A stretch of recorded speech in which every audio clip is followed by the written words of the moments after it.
and they're so strongly behind something that's artistic. And it seems to me that it's a really lovely example of, of the creative community, having a really important impact on the economy more generally. And not that you want to make it strictly about dollars and cents, but dollars and cents are important. It's absolutely important because, the arts need money to survive.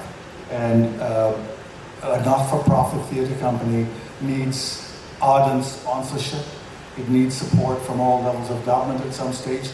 But the economic impact of the Shore Festival in the town and the region, it's the biggest employer. It injects more money into the region's economy than any other industry.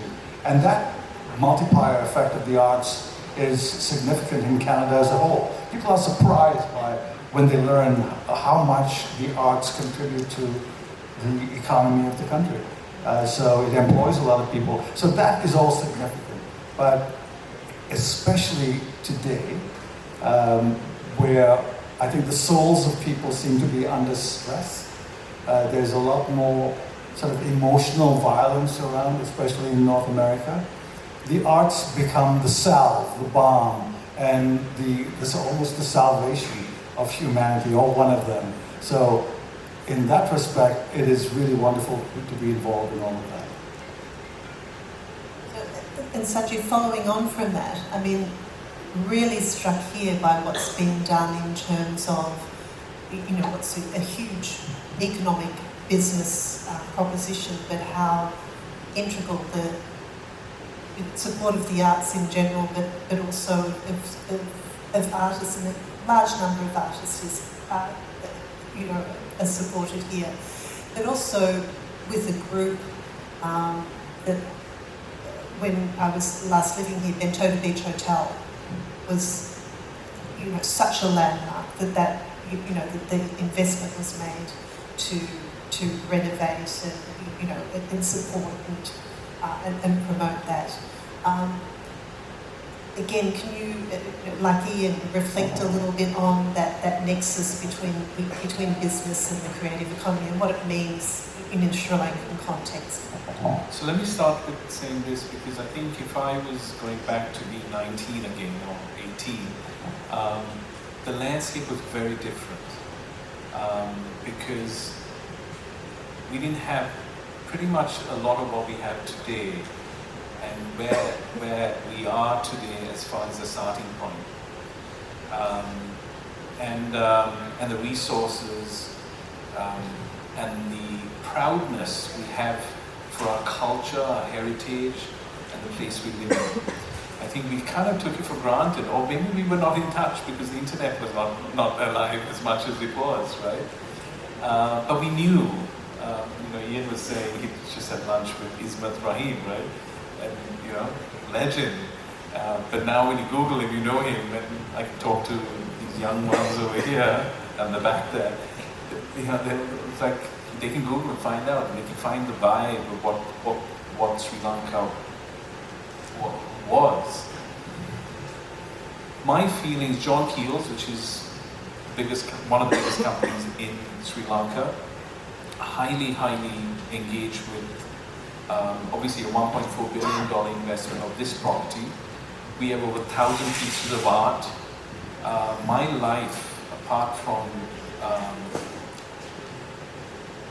running a hotel and a facility like this, and I tell my team, we don't have a check-in, check-out hotel.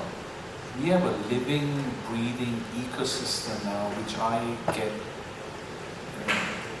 like Linda, who calls me, you gotta make this happen, AOD, and I now know why you gotta make this happen. There are other great groups of people who are so wanting to do great things in Sri Lanka, and that's not in art. There's fashion, there's motorsports, there's sports, there's food and culinary, there's dance. All the factors coming in at a massive. It's sort of like coming like a tornado at us right now. We've just got to figure out how do we help everyone and assist everyone in some way or form, so that we can continue the journey of of helping and safeguarding our past, but also exciting people to continue the journey to evolve the future. And I feel one of the things, if I was to take my world of traveling all over the world, coming back to Sri Lanka has been tough for me personally. It's not been easy for me to integrate back in. One would think, oh, you're coming back and Sri Lanka is beautiful and everything is great, and I'm a Sri Lankan. It's been tough. I'll tell you why it's been tough. It's tough in a beautiful way. It's beautiful because it's at the early stages of this incredible migration of culture and ideas and thoughts and art and spirit and everything you can think about. And you have this young generation who are excited at what they see from the outside, but they do not know how to evolve it. They've not been out. So when I see, like, I get goosebumps talking about my staff. When I know and I speak to them, I have a meeting every month with 200 team members. We have 3,000 employees here, team members here, but I have like 200 or 50 managers meeting. And I ask them, where are you from? From Andhra, Pura, Oranal, from Jaffna, from down south. And I talk to them. They have no idea, absolutely no idea about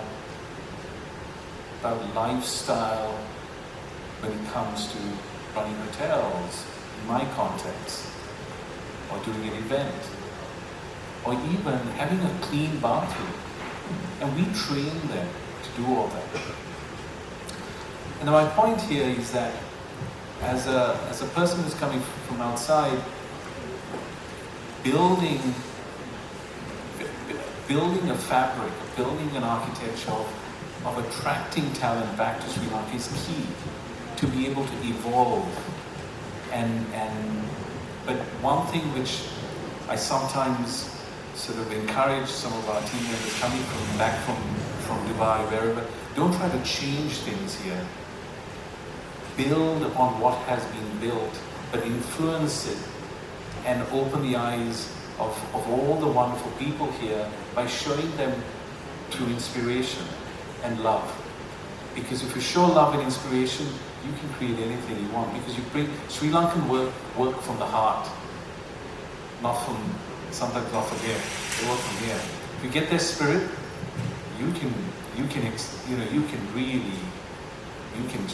it's like a rocket. They just do anything for you. So I think, that's kind of my experience with the whole fabric of what's happening today and the movement which is happening today. And I think it's a wonderful movement, and I think it's going to continue to be something exceptional. And we're going to be so proud. We need more companies safeguarding and investing into what Ian's doing and into programs of art, culture, and everything. John Keats does that, I must say, very well. But there are many more companies which can get more involved, of course. But they also need to have more passion for it as well.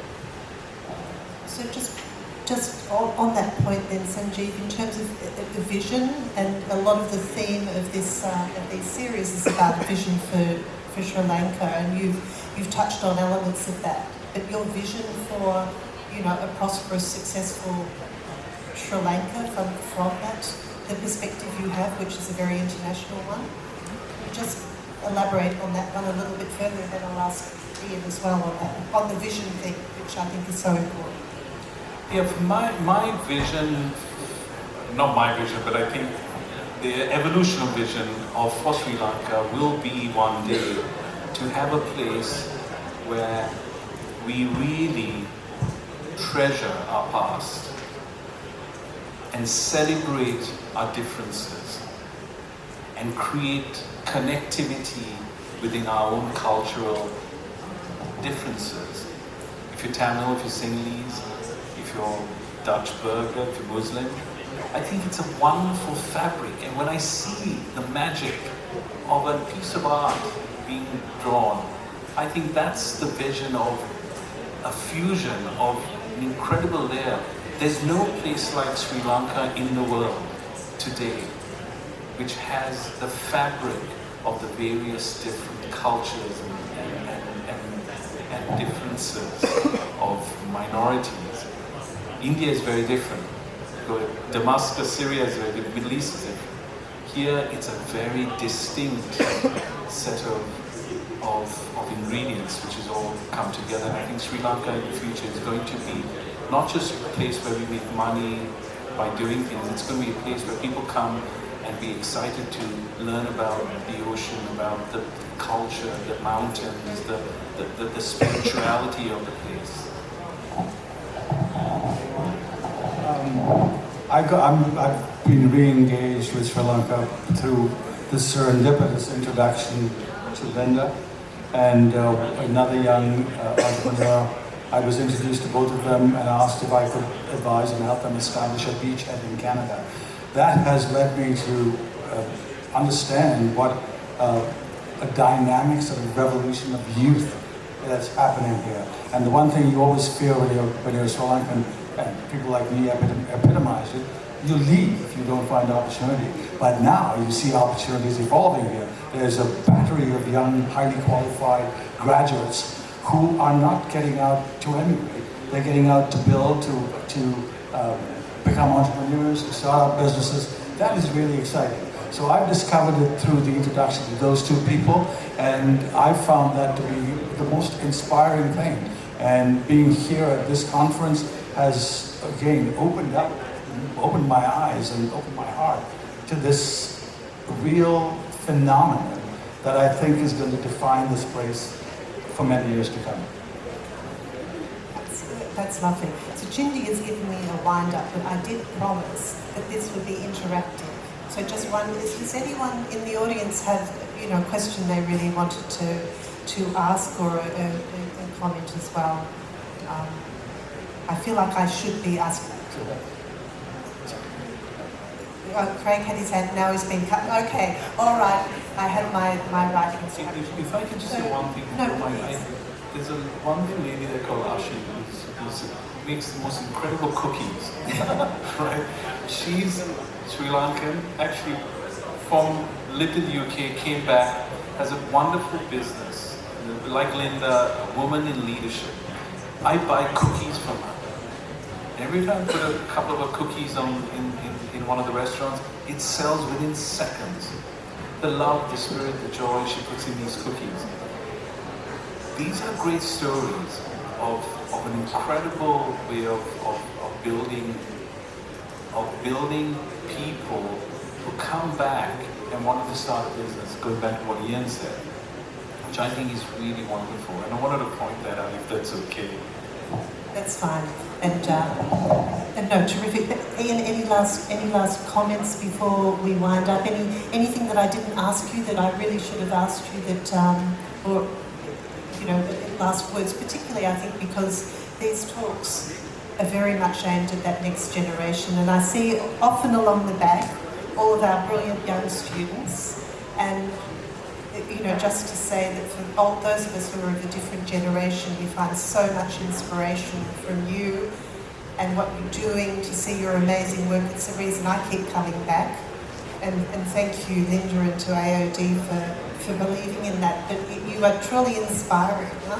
And so, any last words, Ian? No, if I were to say anything, I'd just reiterate what I said before, that this trip has been a really enlightening discovery of this budding phenomenon led by youth who are full of purpose, full of education, and full of desire, and that I think defines this country today. So we are inspired by what we've seen on this trip, and so much so that actually Becky said, if you were to live in Sri Lanka, where would you live? That was a hypothetical question that I think was a leading edge. So it's good to be back. All right, thank you very much for that very inspiring discussion. I think it's actually truly inspiring to hear two such successful, established people reconnecting and wanting to identify as Sri Lankan, to keep coming back, to keep building and to keep contributing to Sri Lanka, because it is home. So thank you very much, and of course Victoria for guiding this conversation and this discussion. Thank you very much, and thank you for our audience as well. I think we are all awaiting the next fireside chat we have as well with Yavan David. Just a quick wrap up to this discussion. A quick thank you once again to our panelists and our moderator, and a shout out to our sponsors for making this possible. Thank you.